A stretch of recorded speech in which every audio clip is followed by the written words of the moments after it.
Dave, I'm working my way through a new book. I'm not done yet. It's actually from an old friend. Glenn Elmers has written what it's shaping up to be a beautiful book about my teacher, Harry Jaffa. It's not merely a biography. In fact, that's a very minor part, where and when he was born, the typical biographical stuff. It's an intellectual biography. It's very much focused on ideas. His Professor Jaffa's sort of journey through the world of ideas and what that means for America. And I want to talk more about that book later when I actually finish it. Right. But I'll make a plug for it right now. It's certainly worth getting. The author's name is Glenn Elmers, and the title of the book is The Soul of Politics. And it reminded me in there, Professor Jaffa, he loved puns. Okay. And some of them were better than others, but one of his favorite puns, he used to repeat this all the time. You can't beat a dogma with a stigma. and what he meant by that is he understood that progressivism very much is a dogma. It's very dogmatic. You either accept the unreasonable premises of progressivism, or progressives view you as a terrible, unenlightened cretin. But his point about you can't beat that dogma with a stigma, simply by stigmatizing, by mocking, by ridiculing progressivism, that in itself is insufficient. It might be useful to stigmatize the dogmatism of progressivism. There's a mouthful, right? Stigmatize the dogmatism of progressivism. But his point is, we also, we patriots, we constitutionalists, we conservatives, we who care about liberty, we who care about the American idea, we need to offer a positive program, a positive doctrine. Sure. We got to say, here's what we stand for. Here's our understanding of justice. Here's our understanding of what is right. And this is a big part of his critique of the conservative movement, is that it was always railing against the New Deal, against Wilsonian progressivism and later iterations of progressivism. It was railing, conservatives would rail against communism abroad, against socialism here in the United States. But they weren't very good at standing up and saying, here's what we're for. And it made me think about, that little pun from Jaffa, you can't beat a dogma with a stigma, is maybe more important right now than ever before in modern history. I'd be curious what Harry Jaffa thought about Instagram. I mean, I could only imagine sitting down across the table from Harry Jaffa, and saying, so look at all these memes. I mean, could you imagine what Harry Jaffa would think of the meme culture that really got Donald Trump elected? Yeah. I mean, showing him Reddit and showing him Instagram and showing him TikTok and these ongoing. I mean, you talk about progressive policies, right, like bowling balls that are coming out of a machine, right? Right. One comes out and then another. One after another and one after another, one after another. Yep. I think meme culture in the conservative movement is the same way, and it's significantly faster. I mean, it's one, and then that wears off 2 hours later because there's 15 more coming down. But they're stigmatizing progressivism. That's right. They're stigmatizing it. What they're not doing is they're not doing a sufficient job of saying, here's what we're actually for. But on this subject, before we leave Jaffa, and again, I do want to come back to this. I want to talk more about Glenn's book when I finish it. But there was a running sort of joke. I mean, well, it was kind of a joke. There was a little group of us in Claremont who were working around Professor Jaffa and very much engaged with him right when the internet was coming to be. Okay. And all of us agreed we have to keep him far away from it. Do everything we can because this guy was a prolific letter writer. He wrote many thousands of letters to all kinds of people, to famous people, to strangers, to newspapers, to magazines. If he saw something and he thought somebody got something wrong that was important, he would not hesitate to get out his typewriter and he would dash off a letter. Man. And that was in the world of typewriters, right? Like, imagine if he had email and Instagram and could get onto websites. We worried that he wouldn't sleep. He would just be responding to the millions of people who got it wrong. I can relate to that a little bit. I've been known to get my share of debates on Instagram. And the problem is, here's the difference. Not only is it give him email where he has access to reach more people. Yeah. they have an easier time responding to him. Most people don't take the time. If he wrote a letter to the editor, most people aren't going to take the time to respond to that. If it's an email, if it's a post on social media, you get a response in 20 seconds. He would just be sitting there, sometimes like I am, just waiting. Okay, respond. Respond. Why haven't you responded yet? I want to know what you have to say because I'm gonna come right back at you. To all my fellow Claremonsters out there who know about what Professor Jaffa was like, it's laughable to imagine Harry Jaffa on Twitter, right? And he would write something that would just ignite a firestorm, and there would be a million responses, and he would want to engage every single one. Because this was the thing about Jaffa. Jaffa was this tremendous debater. He was always getting into arguments, debates, challenges, but never for petty reasons, never for personal. It would always revolve around big, grand ideas, big, grand principles. And it was never satisfying for him to win. He didn't merely want to win. He wanted the other person to understand. Yeah. He didn't want the other person to just give up and say, okay, I'm done, you win. No. That wasn't sufficient for him. He wanted to make sure you understood it as well as he did. Well, there's two things you've taught me about Jaffa as a person that would make him crazy on Twitter, that would just drive him nuts about Twitter. The first is, I'm not sure he could keep it to the minimum character count. Sure not. Right? For the same reason I can. Well, that's true. He would do a little bit of what you do and what we see some others do, where he'll pull up the Notes app on their phone and write a whole bunch and just take screen captures and post them as pictures. Yeah. The second issue that Harry Jaffa would do, and you've told me a lot of these stories, at some point he would have no more patience for keyboard warriors. For people who think I'm tough because I can hide behind my keyboard and you and I are never going to have to see each other face to face. And the things they'd say to him would make him crazy because you've told me many stories before where Harry Jaffa will get to a point where he just says, okay, put up your fists and let's go. Let's go. And he wouldn't be able to do that. He would start saying, I'll fly. Where are you? I'll fly to come see you. Meet me in your front yard. Let's fight. And the keyboard warrior culture from the Twitter and Facebook and some of these others has bred is just unbelievable. I think the last part, and maybe this is a little bit of me projecting, but I think it would probably bother Jaffa as well, is how personally people take it when you criticize their ideas. Yeah. I've been engaged in an Instagram debate for the last 4 or 5 days on a picture that one of our members posted on Instagram.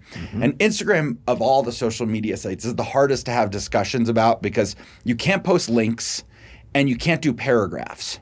So you're sitting there typing and you end up writing this big, long thing that doesn't flow very well. It needs to be broken up. It's kind of hard to follow. And when I cite something, I can't say, go look at this website. Here's the evidentiary proof of what I'm trying to say. It's just there. Like I say, you have to go find it on your own. So I've been going back and forth with this guy, and I've been critical of progressive government. Kept all of my critiques specifically to progressive government. This guy ends up this morning, he says, you have accused me of believing in all of these things.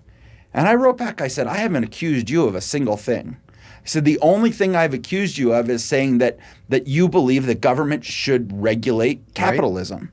I said, I haven't accused you of anything. I've told you the dangers of what happens when government does that. But he took everything so personally. And now I want to contrast. And I promise we'll move off of this Jaffa subject soon. Also in Glenn's book, he reminded me there was this wonderful exchange. This would have been back in the 90s.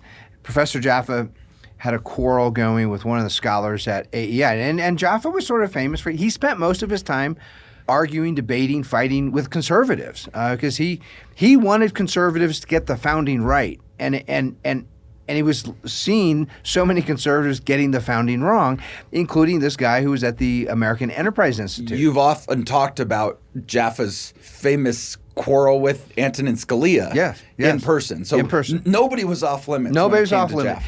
And it got reported back to Jaffa that this scholar at AEI didn't like Jaffa. He didn't want to continue the correspondence because he didn't like Jaffa, which sparked Jaffa to write yet another letter. And he writes in his letter, he says, what is this about you not liking me? What does that matter? How is that relevant? What we think of each other? What's at stake here are the principles of freedom, the future of freedom in the United States. That's way bigger and more important than whether you and I actually like or dislike each. For him, that personal piece was irrelevant, right? We can figure that out later if we actually like or dislike. But when it comes to these big ideas, that's of serious importance. We have to get that right. He was invading that guy's personal bubble. He was violating his personal space. And I'll tell you what, today that would have gotten Harry Jaffa kicked off of Facebook. Yeah, probably. That's probably right. So let's kind of take that idea for a second. Yeah. You have this guy getting upset that Harry Jaffa has invaded his personal bubble. Yeah. But for some reason, that same guy is likely okay with the government getting into his personal bubble. Right. Is likely encouraging the government to get involved in his personal bubble because he wants them to get involved in everybody else's personal bubble. And it's this very weird dichotomy that is so antithetical to our founding, but is so inherent in progressivism. And I think we need to just always keep reminding our listeners of that. Well, and this brings us back to the pun. You can't beat a dogma with a stigma. And he's right about that. The stigma, it's not sufficient for us to stigmatize, but it still can be necessary. We still might want to stigmatize the dogmas of progressivism, all the problems of progressivism. We who love freedom, we just have to make sure and offer a clear understanding, a clear view of what we stand for. But there are certainly all kinds of problems with the dogmatism of progressivism, beginning with the fact that it really is a dogmatism. It has become, yes. and in this sense, that word dogma, it has a deep, heavy, old religious connotation.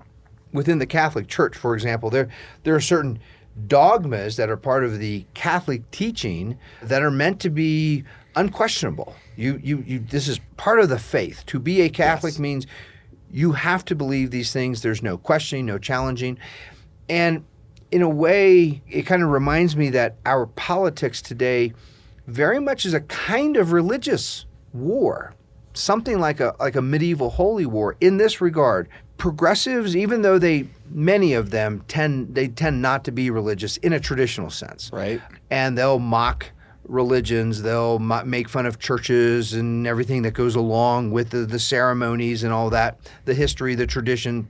But when it comes to their own progressive politics, they very much view the government, certainly they view bureaucrats. They view someone like Anthony Fauci as a kind of priest.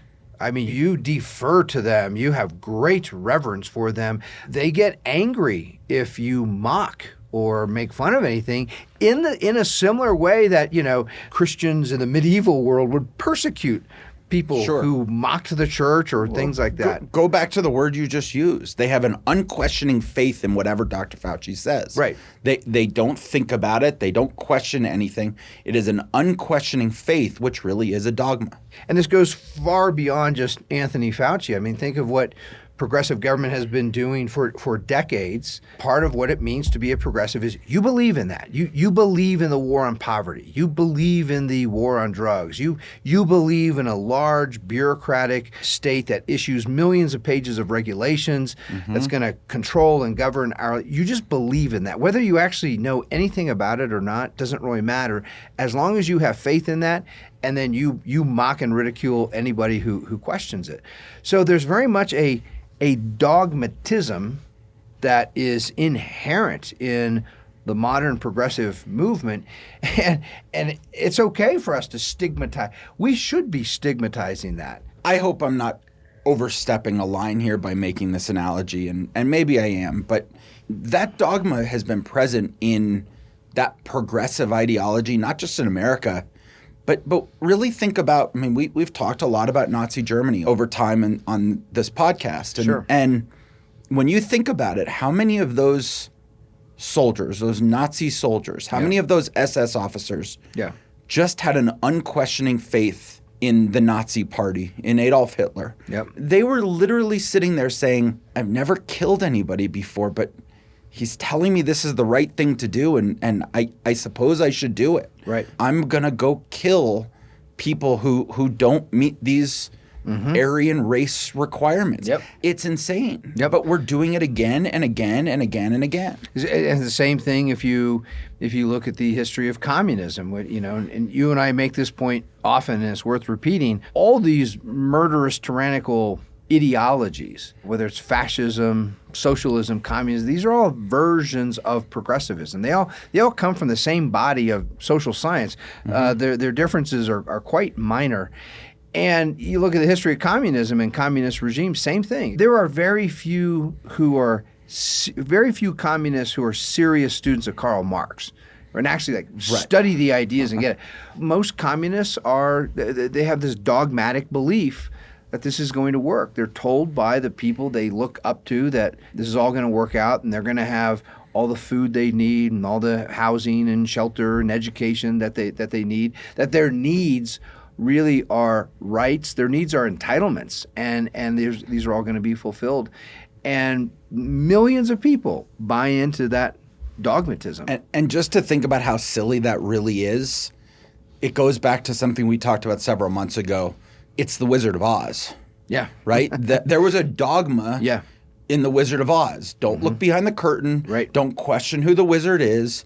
He is this face that's there, and what he says is the truth, is right, is good. He is all knowing, all capable, and everything else. He's the man behind the curtain, and don't ever question that. And it's interesting that the great opposition to dogmatism is really philosophy. Philosophy is the other end of the spectrum, because philosophy is the spirit of, it's the person who stands up and says, well, I hear what's being fed to me, the ideas that I'm told to swallow, and I'm just not buying it. And I have questions about it, right?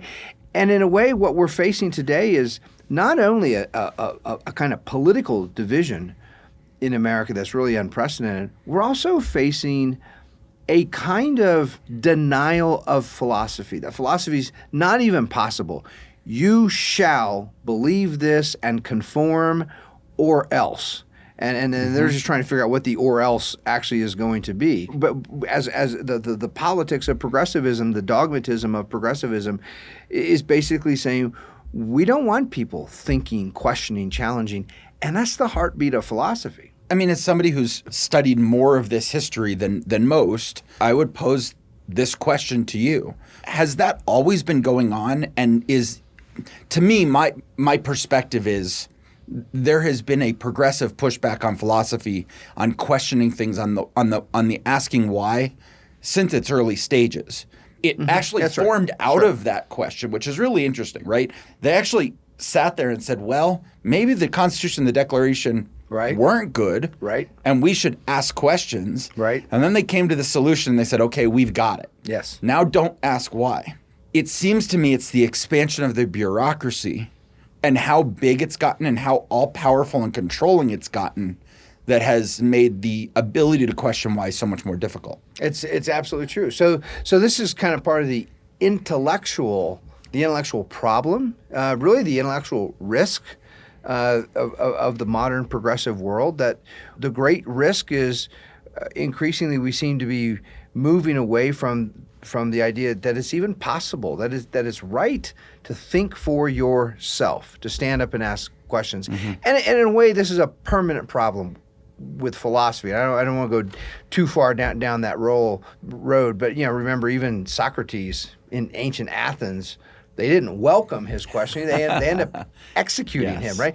And the truth is, within any kind of political regime, political culture, there's always a kind of political correctness at any time. This was true in the ancient world, in the medieval world, in the modern world. There's always a body of authoritative opinion, and it's challenging to stand up and question it and think for yourself. The difference today is that the body of authoritative governing opinion is enforced by a gigantic bureaucracy. Right. That's something even Socrates didn't face that. He didn't face millions of bureaucrats enforcing tens or hundreds of millions of pages of regulations and trying to control everything. So that's sort of the intellectual risk. Then there's the real risk to a kind of healthy governing politics.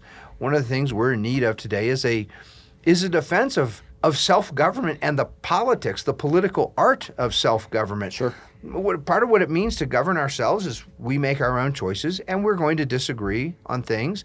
And how do people living together within a constitutional republic, how can they be fellow citizens and have different opinions, make different kinds of choices for themselves? What we're seeing today is that's the regime of progressivism is increasingly hostile to people making choices, and it is leading to very serious results in the realm of employment. All kinds of people are being fired or they're choosing to quit because they're basically being forced. They're being threatened. You will get these vaccines or else you're not going to be allowed to work. But it's even going far beyond that. I mean, we have all kinds of transportation and distribution problems that's becoming a crisis, and all of that is connected to the progressive regulatory state. I mean, there are reasons that truckers can't drive into to where a boat is unloading right goods and actually pick it up and drive it to where they need to be. I'm going to use your term here for a minute. Let's pull that thread for a little bit. Sure. I want to go down that path, and we haven't really talked about this, so this is going to kind of be an experiment to see where this goes. But I want to pull that thread of where does this end up? We have a society that is being clearly segregated today, and a lot of this is. I know a lot of people think, and I think I've talked about this on the podcast before, I know a lot of people think Joe Biden has just lost his mind and isn't actually there. I'm not quite there yet. I'm not quite sure he has no clue what he's doing. I think there's some pulling of the strings going on with him. I think he's accomplishing some of the things he's always wanted to accomplish. And I think a little bit of this attitude he gives off, this I'm lost, I don't know what I'm talking about, is a little bit of gamesmanship. Right. He's buying himself some leeway. Yep. Similar to the way George Bush used to laugh. Right. George Bush was actually brilliant. Right. George Bush was a very, very smart man, and he used that silly, weird laugh to make people underestimate him. And he's admitted that several times since he left the White House. So Joe Biden, to me, and his administration is trying to segregate our society. And he's trying to segregate our society into two groups. It's not vaccinated and unvaccinated. It's people who are seeking to obey the government and be a part of unions and be a part of this progressive infrastructure, and those who are not. And I think we're starting to see these clear lines. Would it be accurate, Dave? Would you agree if we gave these two camps the labels submission and defiance? To an extent. Or is that too hard? I think it's a little, well, I think you'd end up grouping a lot of people in that defiance group who don't want to be part of that defiance group, who actually see themselves as progressives. And I'll give you the perfect example. That's gig workers in California. For those who don't know what a gig worker is, it's somebody who works for themselves. They don't work for a big company, and they find different projects that they can work on at the time of their choosing, when they want to work, and doing different things to take up their time and to be productive. Essentially, they're an independent contractor. They're independent contractors, and they're usually very entrepreneurial. Right. And they do it for all kinds of reasons. And I think that's an important thing that I'll get to in a minute. But an example is somebody who is a graphic designer who might pick up some graphic design work during the day, and they'll go on and they'll contract out at $50 or $100 an hour and say, okay, I'll do your work for these 3 hours, and then I'm going to go jump in my car and I'm going to be an Uber driver for the next 3 hours, and then I'm going to go. One of the big things in the gig economy now is repairing broken cell phone screens. Okay. So you have these companies that say, we don't pay you, we don't give you a base rate, but they have an app, just like an Uber app. And somebody goes in and says, I need somebody to come to my house and repair my iPhone screen or my Android screen. And they have a trunk full of these kits. And they'll say, I'll take that job. And they drive over to your house and they know what phone you have, and they pull out the inventory out of their trunk and they fix it right there on your kitchen table.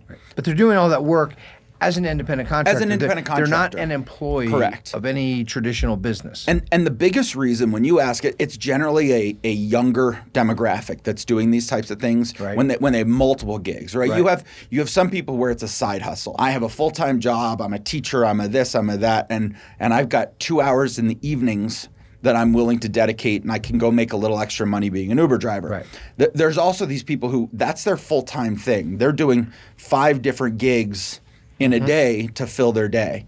Those people in particular actually like, in a lot of times, like progressive government. They think that it's important. Right. But they're not actually participating in that full infrastructure. They're not part of a union. They're not cycling money through, right? We talk about the money laundering scheme, that the public employee unions. They might also be doing some work that's fairly unregulated. Right? That's true. And a lot of them don't want to work set hours. Yes. They want to be able to say, especially in a place like Colorado or California, it's a beautiful day and I want to go skiing today, or I want to go hiking today, or I want to go hang out with my friend or my dog or my parents. I want to go do something else today. I don't feel like working, and I don't want to have to ask anybody for a day off. I just want to be able to say, I can afford to not work today, and I'm going to choose not to work today. I want to work on Sunday. I don't want to work on Sunday, whatever it might be. And to me, gig work is such a beautiful, real example of capitalism. Yeah. It's just this idea of, if you want to make money and be productive, here's a whole host of ways you could go be productive all day, every day. Well, it's people sort of on their own looking around at what other people, we say this all the time, and yet it's such a hard concept for people to really get into their minds. Wealth has to be created. And the way you create wealth is you provide or produce value for others. You do something that other people value. So these gig workers are looking around. What do other people want? What do they need? What do they value? What are they willing to buy? And then how can I, as a gig worker, how can I, whether it's designing something on a computer screen, or repairing a broken iPhone, or giving someone a ride in my car? Or you have people who become owner-operators of trucks. Yeah. Right? And that's really where this starts to get really messy, and impacts not just that gig worker's ability to earn a living, but impacts all of our lives. Right. So for those who don't know, there's a law that was passed in California called AB 5. Yep.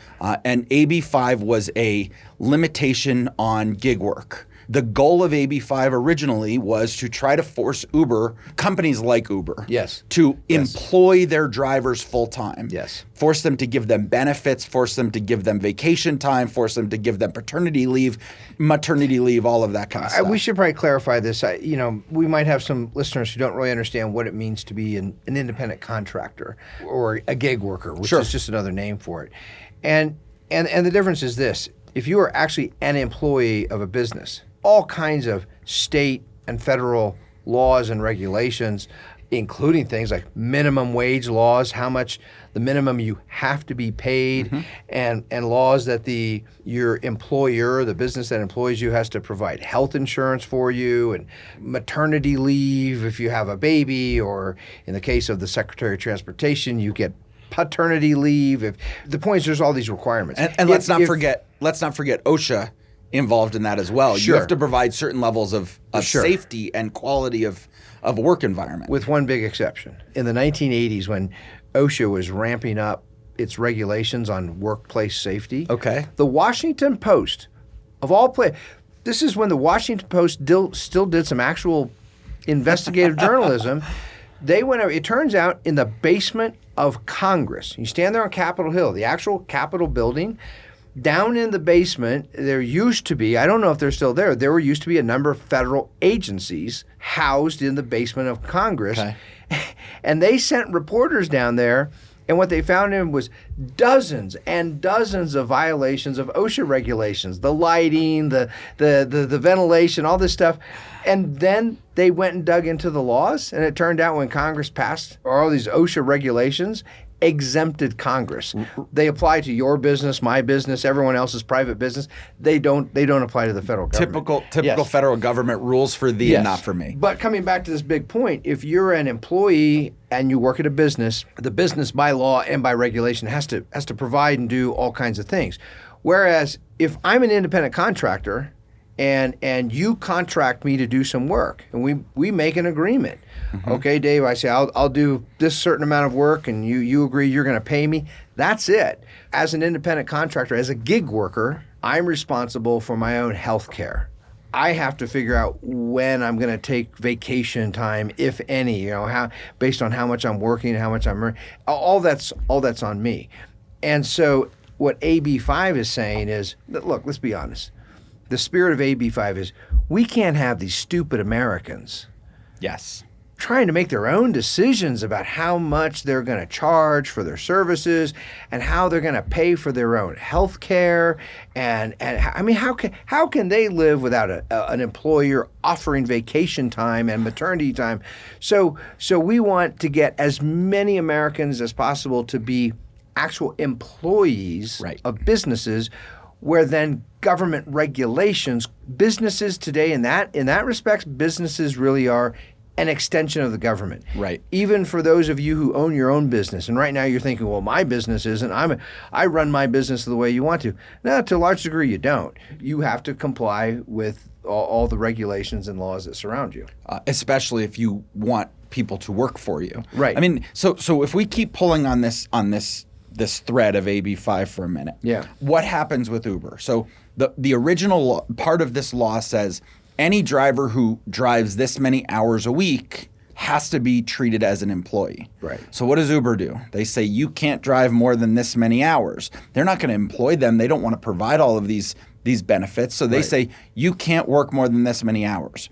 When you can't work that many hours, what happens next is you have fewer drivers out there, you have longer wait times for customers, and you have prices going up because Uber is designed to be a true free market. Right? The more people who are out there driving, the less demand there is, and therefore prices are lower. So who does that hurt, by the way? Let's just be hurts the consumer. And in particular, poor people. Yeah. Makes it life worse for the poor person who wants to get an Uber ride because now all of a sudden the Uber rates are going up. And the same thing with gas prices, right? I mean, we can talk about all of these things that affects Uber and affects all these gig workers. When they have to pay more to get to see you, get to your house, get to your destination, everything goes up in price.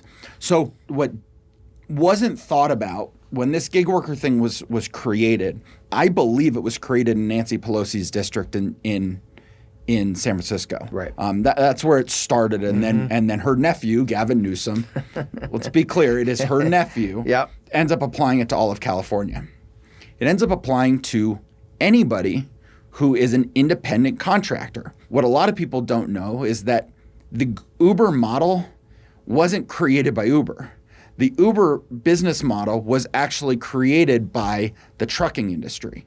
You have thousands in the United States. You have thousands, if not tens of thousands, of people who buy a single truck.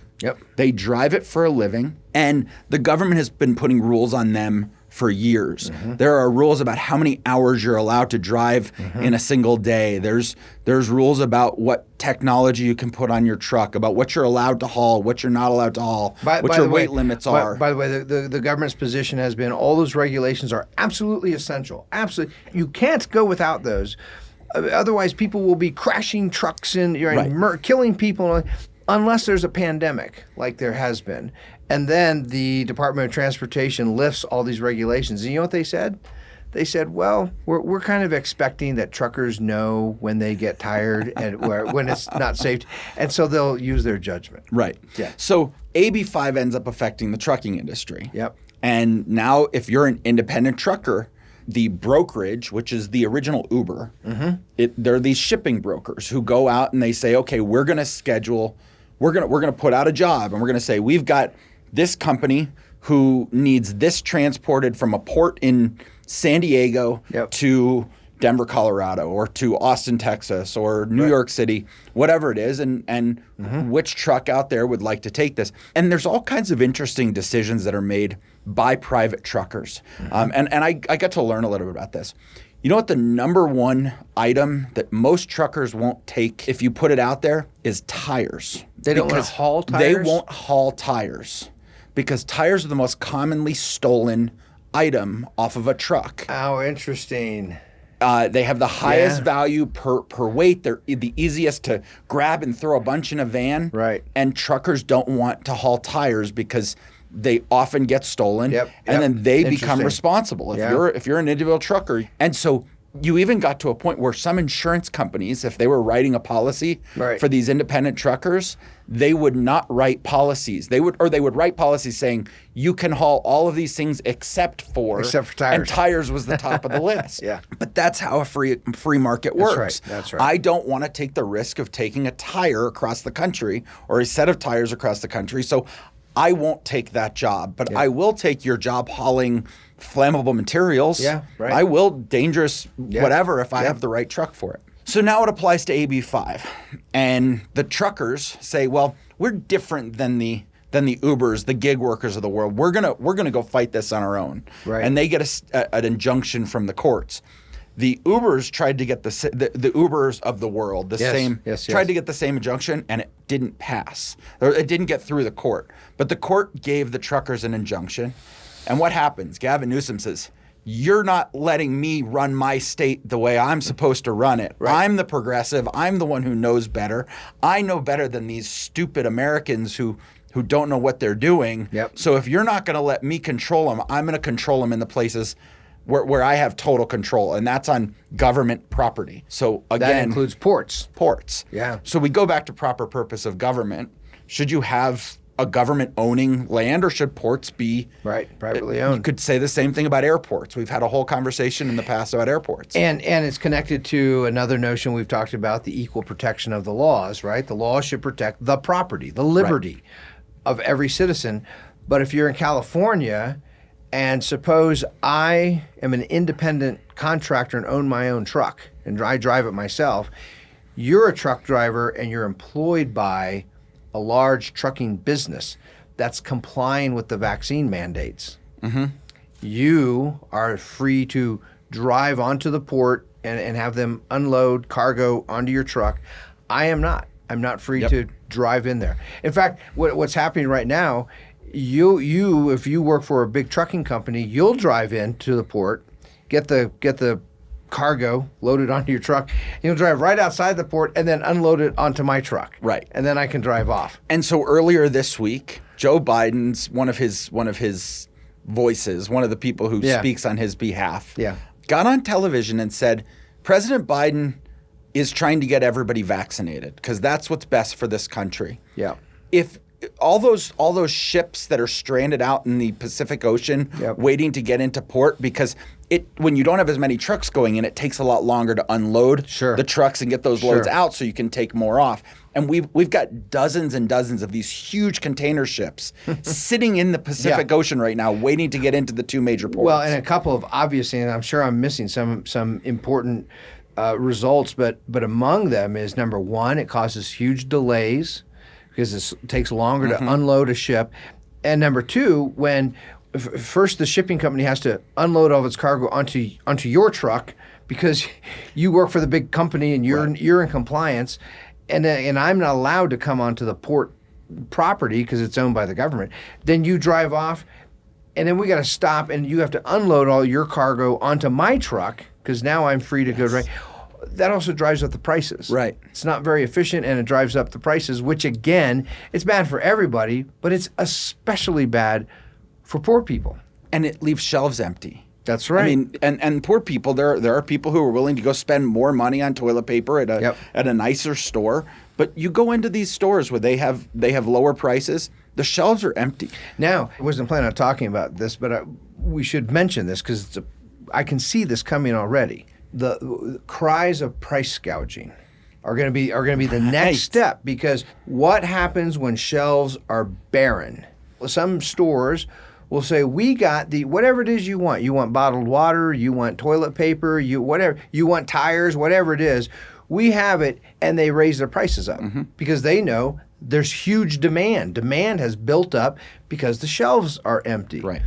And then what do progressives, how do they respond to that? They respond to that by saying, well, that's price gouging. That's unfair. That's immoral. We need a law. We need a regulation to prohibit that. And what they end up doing is they end up making the problem worse, because what price gouging leads to, when the first person says, well, say bottled water. I got some bottled water, but they're charging $10, $20 a bottle. Other people are watching that, and they start thinking, wow, I can make a lot of money selling bottled water. That guy's selling it for $20. I'll go sell mine for $19. And then you have a permit for that. I'm in an environment of freedom. Yeah. And then someone else comes along and says, well, I'll sell mine for $15 a bottle. And the price, as the supply grows, the price naturally comes down. And there's plenty of water for everybody. When you pass regulations and you prohibit price gouging, people don't invest their capital in whatever is being demanded because they can't make money on it. And so those shortages, it prolongs those shortages. Right. Whether it's toilet paper, water, tires, whatever happens to be. And I guarantee this is the next stage. I promise you, watch what happens, and you're going to start hearing complaints about so-called price gouging because of the shortages, which are all caused by regulation. What'll be really interesting is to see where that change happens, because for now prices have already gone up, right? We're already seeing inflation. We've seen about a 5% inflation across the board, but some things are significantly more expensive. Gas is twice what it used to be. Yes. And the Biden administration's response to why are gas prices higher? Gas prices are higher because our economy is doing better. I mean, that's what they keep saying. Right. So they're actually touting higher prices as a reason you should be happy with the job Joe Biden has done as president. Right. At what point does that price get so high that he realizes people won't believe that anymore? And even if they will believe that, they still don't want to pay these prices. So now I'm going to blame the business. And think of, what's coming here is it's going to be a combination of high prices and shortages. Yes. So when the shelves are empty, the prices are high already, and the shelves are empty. You can't even if you have that much money in your pocket, you can't buy the thing because it's not there on the shelf, or lines at the gas station because they're starting to. We did this in the 1970s. They by federal law they start rationing how much gas you could only buy, like 5 gallons at a time. At some point, people say, enough. This is ridiculous. This is not a good government. This is not something to celebrate. This is horrible. And as part of what happens, inherent. We've talked about this a long time ago. Inherent in progressivism is a fundamental problem of knowledge, a knowledge problem that is always part of every effort at central planning, always. And it's not to say that the central planners are necessarily stupid. They can be very intelligent. They can have high IQs. It's simply impossible for one mind or one group of minds to know what millions of people want, what they need, what they value, what they're good at producing. The market is much, much better at these things. And so what happens with central planning, and what we're describing here is central planning, government starts to impose certain regulations. Those regulations create problems. And then progressive government says, well, the solution to those problems are more regulations. And this thing starts to cascade. Every round of regulations creates yet more problems. I started by joking about Professor Jaffa's love of puns, and it's kind of reminded me of, he's on my mind today, so just indulge me, Dave. He was at a conference once with a social scientist who was really enamored with the mathematical modeling of social and political phenomenon. Okay. And he was challenging Harry Jaffa to come up with an equation. and Jaffa thought about this, and he shot back at him. He said, 1GS equals 3NP. And that social scientist was kind of, he's like, I've never heard that. What is that? One government solution equals 3 new problems. Right. Right. And there's so much truth because there's so many unintended consequences, right? When this AB5 bill in California is just a perfect example, they were thinking, well, let's get all these gig workers to be classified as employees of businesses, and then we can regulate those businesses and tell them how much they got to pay and they got to provide health care and all those sorts of things. It was nowhere on their minds that what they're going to end up causing are thousands of ships sitting off the shore of California because they can't get their stuff unloaded because there are no trucks that can go because of this law. And this is what's going to happen. We're going to have round after round. Regulations cause problems, which will be met with yet new regulations, which will cause yet more problems. And the solution all along, the solution is back away. Right. Just back away and let people make their own choices. And where there is a demand, where there is some value that can be created, there will be people who happily, well, not only will they do it, there'll be competition. And some will do it more efficiently than others. You know what? The root of all of this is the government rarely understands incentives. And we've talked about that a lot of times. They don't understand why people choose to be gig workers, why people choose to be owner-operators of their own trucks. They think it's, well, that's their way of making money, and they think it's all about a business decision. Right. For a lot of them, it's about freedom. Right. For a lot of them, it's about, I would rather work 80 hours this week and take the next week off to go spend with my family. Right. Especially in a world of where we have, for example, such high divorce rates and single parents. You have truckers all the time who say, while my ex-wife has my children for the week, I'll go drive for 80 hours Yep. and I'll make 2 weeks worth of salary. And then the next week, I could take the whole week off and go spend it with my kids. Right. The government is saying, no, you can't do that. Right. And that's where we start getting into this issue. And because they don't understand incentives, they don't understand the reaction they're going to get when they impose these regulations. And the reaction has not been, okay, fine, I'll go work for a big trucking company. Right. It's, I quit. Yes. Or it's, I'll go find another way to do it. I'll move my trucking company to another state. If I'm Elon Musk, I'm going to leave California and I'm going to move to Texas. And so you get all of these problems because they just simply don't understand incentives. More people have quit their jobs in 2021, and we're not even over. I mean, we're only in October. More people have quit their jobs in 2021 than any year in prior history, including millions of people have quit a job more than once. Right. Just within the last 10 months for all these kinds of reasons that you're describing. And some of them they're not liberty, freedom-minded people. Some of them are very much in favor of progressive government, or they think they are. But they also say, this working from home thing was really good. I had some freedom here. Right. And my company's not letting me work from home anymore, so I'm going to go find another one who will. What's going to end up happening, and I suggested earlier, we pull that thread. Where we're headed with the mandates, with regulation, with restrictions, with a misunderstanding of incentives is you are going to have a progressive working class, a working class who is part of unions, who is obedient to government mandates, and you're going to have a whole group of people who are feeling shut out of society, and they're starting to do it to some of the wrong people, and it's going to cause such disruption in society that our country can't survive it. We're going to have serious problems, and some of the examples, Southwest Airlines pilots, right? They're not allowed to say, we're not going to fly anymore because we don't want the mandate. Right. They lose their pensions, right? They all get fired and they lose their pensions. So none of them are saying that. But I think we all recognize this is about, they don't want government mandates. Yep. So, and they don't want their company mandating anything from them. So they're saying, we're just going to take our vacation days while you figure this out. It got to the point where Delta Airlines said, we see the writing on the wall, we're backing off. We're not going to mandate vaccines for our pilots. But we're seeing it with truckers. We're seeing it with pilots. We're seeing it with truckers. There was a report recently, I think it's General Miley, he's the defense secretary.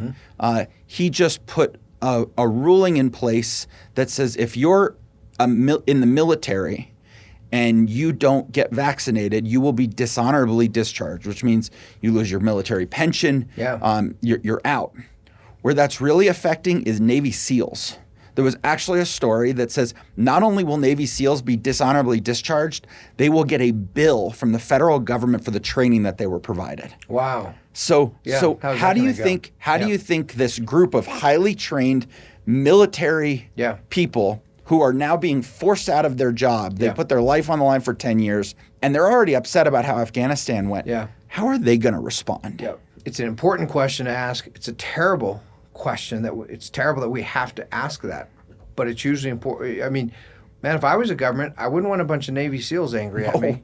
But that's exactly what we're doing. And all of this, ultimately, when you talk about these mandates going to these employers, well, I'll summarize it this way. The actual mandates went from an unconstitutional executive order from the president to an unconstitutional the Department of Labor. Right. There's no constitutional basis to have a Department of Labor. That's then issuing unconstitutional regulations requiring these businesses that have more than 100 employees to do these kind of things. All of this, in other words, is a result of just how far we have strayed from an actual constitutional republic, an actual constitutional government. If our federal government was staying within the confines of the Constitution, we wouldn't even be talking about any of these things. And where this is taking us is down a path of some kind of deep civil unrest. And for anybody who supports progressivism, who believes, the Department of Labor might not be constitutional, but we need it. Right. I would ask them if we're any better off with it. Has the Department of Labor actually made life better for anybody in any way? Well, and the answer is yes for all the people who work at the Department of Labor. Okay. Oh, there's a whole class of bureaucrats there. You got me. Who sit around scratching their chins trying to figure out what they're going to make business owners do or prohibit them from doing. Yeah. But that's the real problem, right? I mean, you have to ask people. Okay, for the people, it is intended to help, right? You say Department of Labor is there to help. I mean, it's like some weird overlap between Department of Labor is supposed to help the environment and people and. Well, its primary purpose is to help create fair working environments for employees. I wonder what I still don't know what fair means. That's like everybody should pay their fair share. Yeah. What does that mean? Yeah, exactly. It's very ambiguous, but it includes things like, if let's say you own a factory and you built the factory with your savings, or you have some investors and you attracted and it's your property, and some union representatives are there talking to your employees. They're handing out literature when your employees leave. They're handing out little postcards and stuff. And so suppose you want to call a meeting and get all your employees together and just tell them frankly where your finances are as a business, and what will happen if they unionize and try to force wages too high. That you explain the business has been losing money quarter after quarter. You can barely keep your nose above water. You're worried you might have to do some layoffs anyway. And then what this is going to mean is the business will have to shut down and no one will have a job. If you do that, you're violating federal law. That's actually a crime. Right. It's called creating a hostile work environment. If you actually inform your employees of the financial state of the business and what will happen if they unionize. And yet, free people still make a decision not to unionize. That's right. On their own. Consistently. I mean, overwhelmingly. We just saw it with Amazon. Yeah.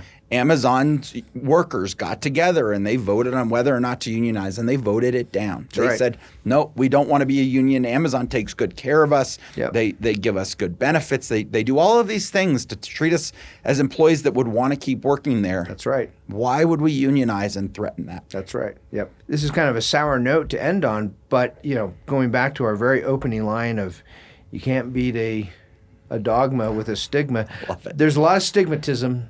There's a lot that should be stigmatized about what's happening right now. And it highlights the importance of the alternative to what is happening right now. The alternative is a regime of freedom. The alternative is the American idea. It's the thing that we talk about the thing that illuminates everything we do at the Vino Veritas Society.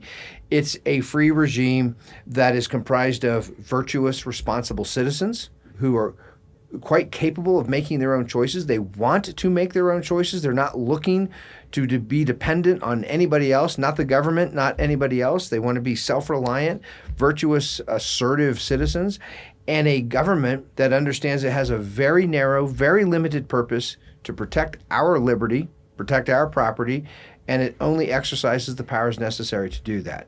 And when it comes to people figuring out things like what's best for our health, each person makes that decision on their own. Right. Hopefully in consultation with their physician, or they get some advice. That's what a free society actually looks like. We will continue to guard that. We will continue to share the ideas of the American regime, of the American founding, and hopefully more and more people will start to understand what a free America could look like. We have to be the guardians. No somos custodes. Yep.